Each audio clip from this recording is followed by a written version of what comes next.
FIFA সভাপতি Gianni ইনফান্তিনোর নেতৃত্বে আস্থা হারিয়েছে উয়েফা। তোপের মুখে বিশ্বকাপের মালিকানা বিক্রির বিতর্কিত পরিকল্পনা বাদ দিলেও সংস্থাটির নেতৃত্বে পরিবর্তনের প্রয়োজন দেখছে ইউরোপীয় ফুটবলের নিয়ন্ত্রক সংস্থা। সঙ্গে দোষীদের খুঁজে বের করে শাস্তি দেওয়ার আহ্বানও জানিয়েছে।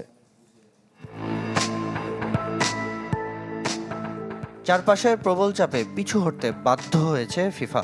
আপাতত নিরাপদ বিশ্বকাপ, কিন্তু বিশ্ব ফুটবল কতটা? বর্তমান সভাপতি জিয়ান্নি ইনফান্তিনোর বিরুদ্ধে সরাসরি কেউ কথা না বললেও ইউরোপ আস্থা হারানোর কথা জানিয়েছে বিবৃতি দিয়ে। কালার এক্সপার্ট ডার্ক স্যাপ এবং মাইল্ড অন হ্যান্ডস টেকনোলজি সমৃদ্ধ অরিক্স অ্যাডভান্স ডিটারজেন্ট পাউডার, আপনার লন্ড্রি এক্সপার্ট। আমরা এভাবে চলতে দিতে পারি না।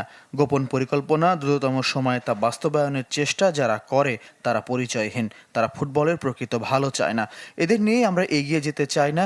যারা এই পরিকল্পনার সাথে জড়িত তাদের খুঁজে বের করতে হবে এবং জবাবদিহিতার আওতায় আনতে হবে। 2016 সালে প্রথমবার সভাপতি নির্বাচনে অংশ নিয়ে বিশ্ব ফুটবলকে বদলে দেওয়ার কথা বলেছিলেন, কিন্তু সেই প্রতিশ্রুতি এখন প্রশ্নবিদ্ধ বলে মনে করছে ইউএফা।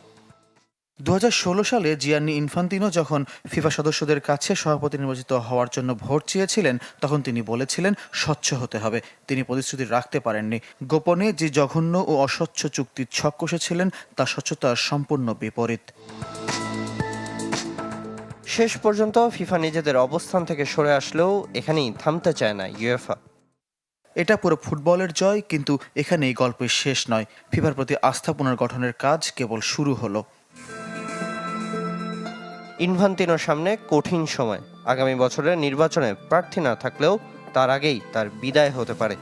23 নভেম্বর অতিরিক্ত কংগ্রেসে অনাস্থা প্রস্তাব আনতে পারে ব্যক্তি বা মহাদেশীয় সংগঠন। টিকে থাকতে 211 দেশের অন্তত 20% সমর্থন প্রয়োজন হবে। সামিনিয়া স্যার, চ্যানেল 24।